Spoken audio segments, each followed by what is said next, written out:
Now, Olivia's time outside of G-Unit has been very interesting to watch. Most people nowadays know her from Love and Hip Hop, as she has essentially become a reality TV star. But I, for one, still remember a time when Olivia was supposed to be the next big thing in R&B. Back then, it almost seemed like she was positioned for success. She was signed to G-Unit, had one of the biggest rappers in the world backing her up, and she was featured on Candy Shop, which to this day remains one of 50's biggest records. You can have it your way.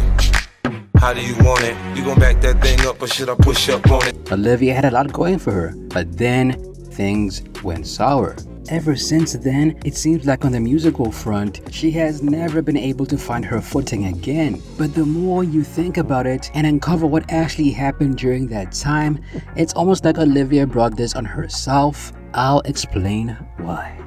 Yeah, Tell them how we killing this record, man. we making hits, man. You know, she came and knocked it out in 2 minutes. I ain't gonna front. Did y'all first time working together? Yeah, first time working together. Yeah, she was ducking I me. knocked him out the other day. Well, Yeah, I saw she you decked at. me. I saw him out Self's party, and Yes. I had to chin check him real quick. Yeah, He she kind of decked had me me. tight, so.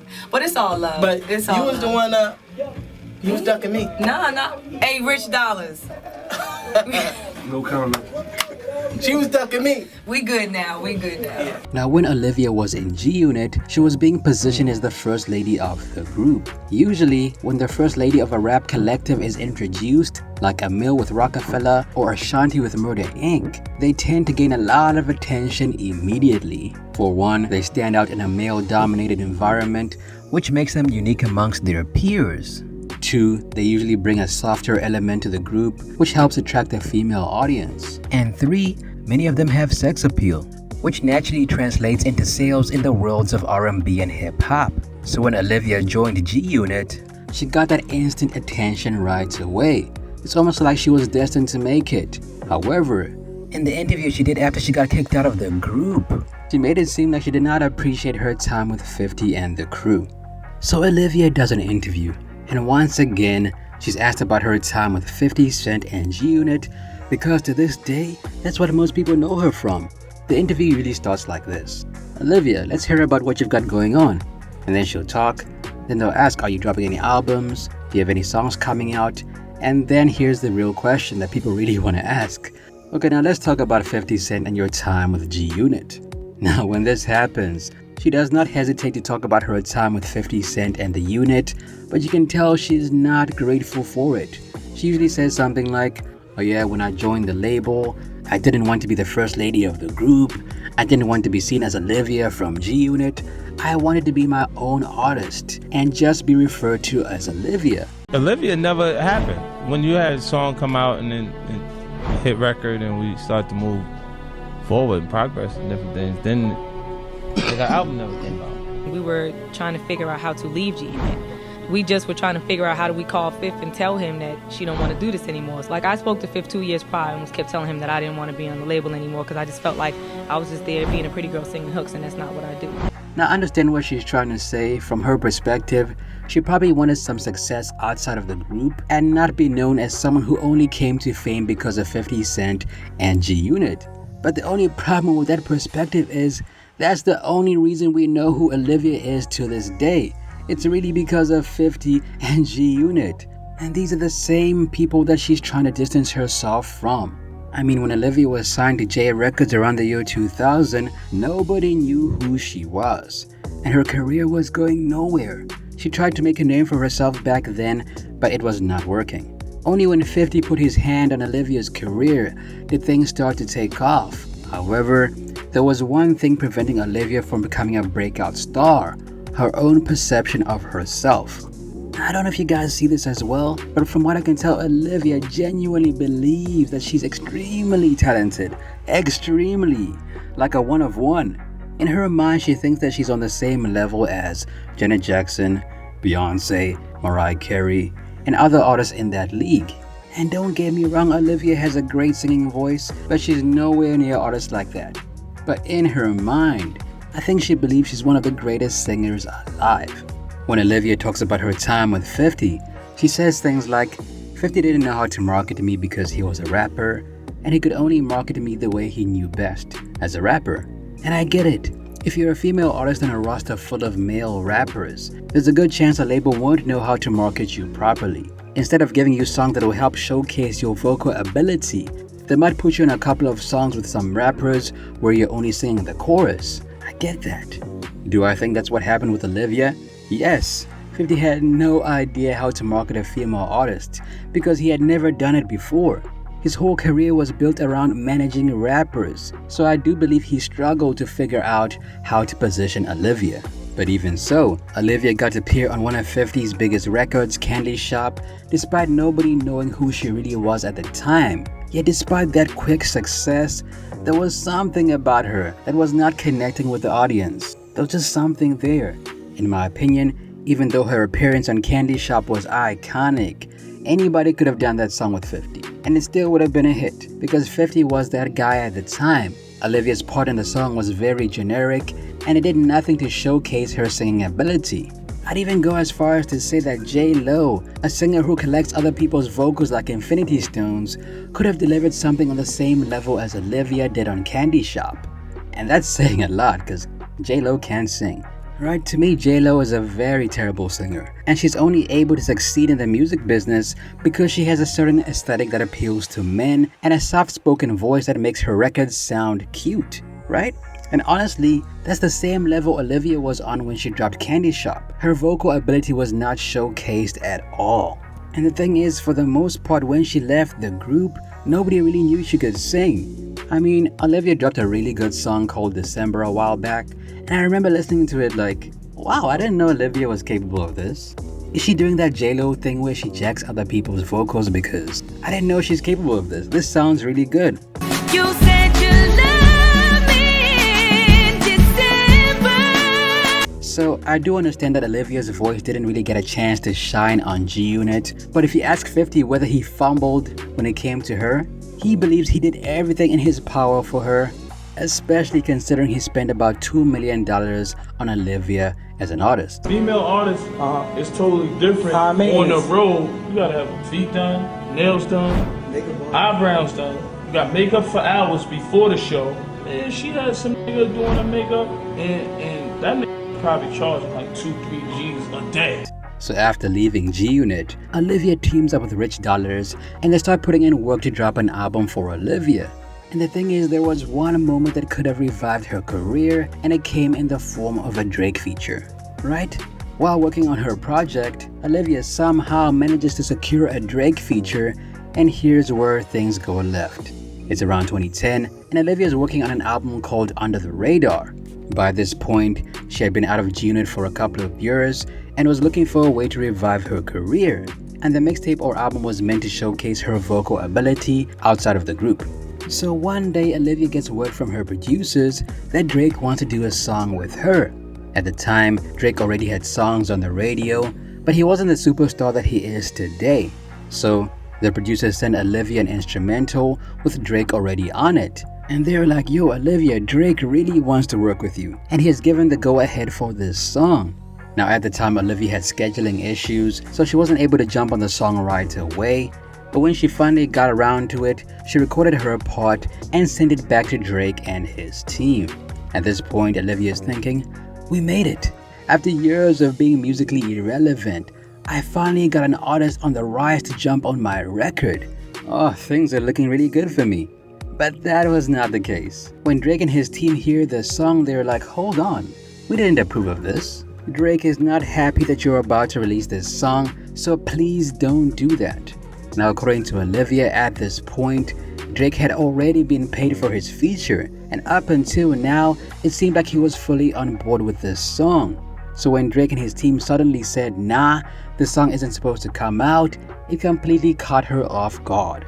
Then, the song mysteriously gets leaked, probably by Olivia or her team, and sure enough, Drake's vocals are still on the track.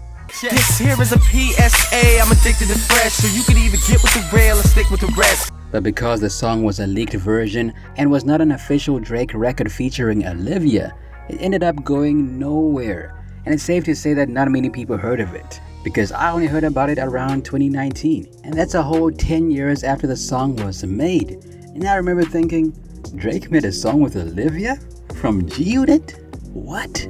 How come I've never heard this until now? I mean, Drake's music around 2010 was so popular that whenever he dropped something, people usually stopped and listened to it. His songs would be all over the radio, all over the mixtapes, and if the song had a video, it would be everywhere.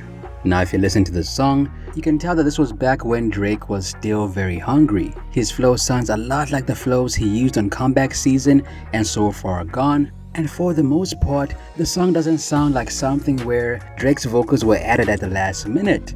It actually sounds like Drake tailor-made this song specifically for Olivia, but at some point maybe he changed his mind, he never made the song official, and this ends up stalling Olivia's career a little bit.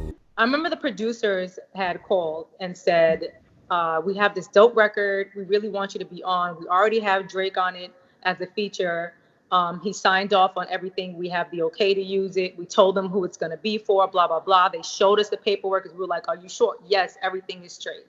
Okay, bet. So go and record the verses, send it back, they love it. Next thing we know, I didn't approve this. And I'm like, are you fucking kidding me? Drake, how did you not approve it? Like, the producers have the paperwork, your signature is on everything. How is this? I don't understand. So then I'm like, since when? First of all, it was for a mixtape thing also. So now we beefing about mixtape stuff that you approved and that you got paid for and that you signed off on. Like, I'm so fucking lost at how a lot of these rappers have acted during their career as if,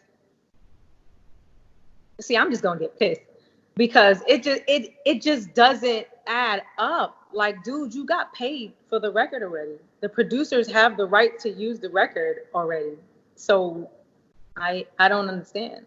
But I'll never forget, I did, after December blew up, and then Jimmy was like, I want to get on the remix. Of course, Jimmy, get on the remix. So we then go to perform it at Hot 97 that year at the Summer Jam. And I'll never forget, after we performed it, we kill it, I get off the stage, then Drake and Wayne go on. Wayne sings a bit of December on there, so now I'm on a super high. Me and Rich are leaving, and I see Drake in his truck, and he's driving by, the window was down. I just rolled my fucking eyes so hard and turned my head. Don't look at me, dog. Like, you think I don't remember? Like, I was so, and see, Aquarius, we have a bad habit of holding on to things, but that shit really hurt me to my core, that you would try to play me like that, play anybody like that. But then your boss, whoever Wayne is to him, is up there singing December, and you on stage with him though, and you know it's my song, and you know how you did me when that Control record came out. Just stuff like that is just fugazi, man. That shit is whack as fuck. There's no other way to describe it. Okay, so Olivia misses out on that song, but she still has December. So after December starts blowing up, she begins performing it at different venues. One of these happens to be at Hot 97 Summer Jam. While there, Olivia performed the song in front of a live audience. And guess who just so happened to be in attendance? Lil Wayne and Drake. According to Olivia, Wayne liked December so much that he was singing along to it. But when she came across Drake, he acted like nothing ever happened. They didn't have a conversation or anything. Instead, Drake drove by in his truck, spotted Olivia, and kept on going like she wasn't even there. Naturally, this left a very sour taste in Olivia's mouth, and to this day, she has not forgiven Drake for what he did by refusing to make the song official. She feels like Drake disrespected her immensely, and whenever she's asked about him in interviews, you can tell that she's not over what happened and still holding on to resentment and bitterness. As for Drake, when he was asked about the issue, he completely denied ever being involved in the song and even apologized to his fans for the confusion. In his own words, this is what he said: "I apologize to any fans who was duped into thinking that I worked with Olivia." So why did Drake act like his verse on Control was not official? The only thing I can think of is maybe he saw that Olivia was not the big draw that she used to be, and he probably felt like being attached to her brand, which was declining, would make him look less than in the eyes of his fans. I mean, for the most part, Drake seems to work with artists who are on the rise, already have a significant buzz of their own. That way he can kind of absorb that energy. However, at that time, Olivia had no energy to absorb, and that probably made him backtrack a little bit.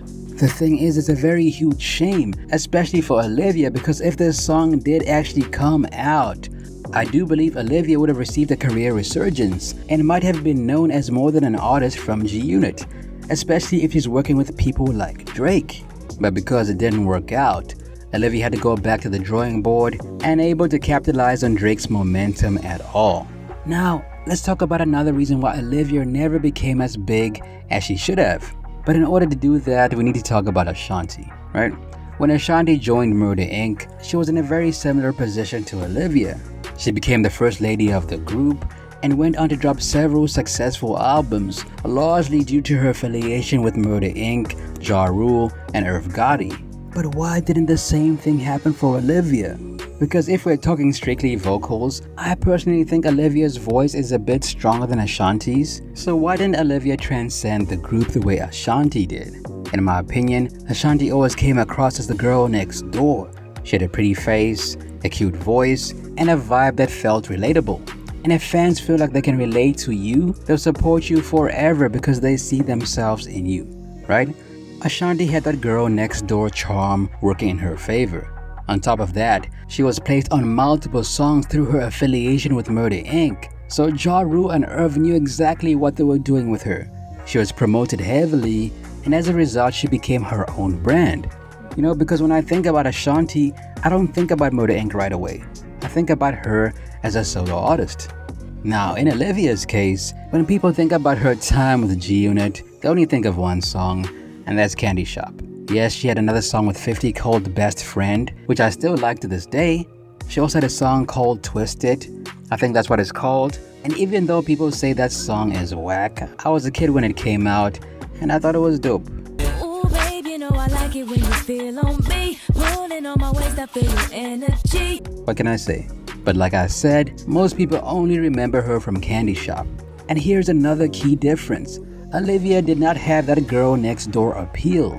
When I listen to Ashanti's music, I feel like I know who she is as a person, but because Olivia did not drop many records with G-Unit, we never really got to know her on a personal level. And the thing is, Ashanti just feels like a huge star. There's something about Ashanti's aura, her energy, that makes her feel larger than life. And I don't get that same feeling from Olivia. I don't know if it's a branding issue, but she does not come across as a natural star to me. Instead, she feels like an artist who's trying to be a star, and that's a problem. And here's the crazy part. Back in the day when G-Unit vs Murder Inc. was taking place, Olivia actually clowned Ashanti for having sideburns. I don't know if you guys remember this, but people used to go in heavy on Ashanti for having sideburns. Wait, I gotta lay my sideburns now. And when the beef was at its peak, Olivia chose to ride with the unit like a good soldier. But fast forward to 2025, and who has a better career now? That's not really a knock on Olivia, because I do think she has something, but isn't it funny how life works sometimes, right? There's a quote that goes, "He who laughs at others today may find himself the punchline tomorrow." So be careful of who you make fun of. Now, most recently, Olivia dropped an album called You Are, which came out around 2024 in August. So clearly she's still involved in her music career. At this point, even though Olivia does not want to be affiliated with G-Unit, I think she should just embrace it because, honestly, that's what everybody knows her for. People either know her from being on Love and Hip Hop or from G-Unit. And if she never made it to G-Unit, nobody would know who she is and should have not have gotten a chance on Love and Hip Hop. And is it a really bad thing to be attached to one of the biggest rap groups of all time? I don't think so. I mean, 50 recently went on a world tour, performing all of his biggest hits from his discography, including Candy Shop. So, if Olivia was willing to embrace her past and not shit on 50 all the time, I truly believe 50 might have taken her along on tour, especially considering that Olivia is on one of the biggest hits of his career. Why weren't you part of the reunion? I want to be solo. I want to, like, because that was the issue before. It's Olivia from G-Unit. No, it should just be Olivia. But, you know, we were a family. That's one thing I did love about them. That, in the long run, could have been more bread for her. Instead, she chooses to distance herself from the group and it's almost like she's cutting out a core part of her career unnecessarily. Olivia really wants everybody to forget that she was on G-Unit, but that'll never happen. Olivia, you are G-Unit, whether you like it or not. Where does your relationship stand now with G-Unit? Oh, we're good. Everything is good. Fif and I have spoke a few times. I'm actually going to see him when I get back to New York to talk over some more stuff. So everybody, we have no beef. We never have, so don't listen to the rumors. You heard it here. The one and only Olivia, no beef with G-Unit. So get it straight, all right? That's it for me. It's your boy Ali. New video dropping soon.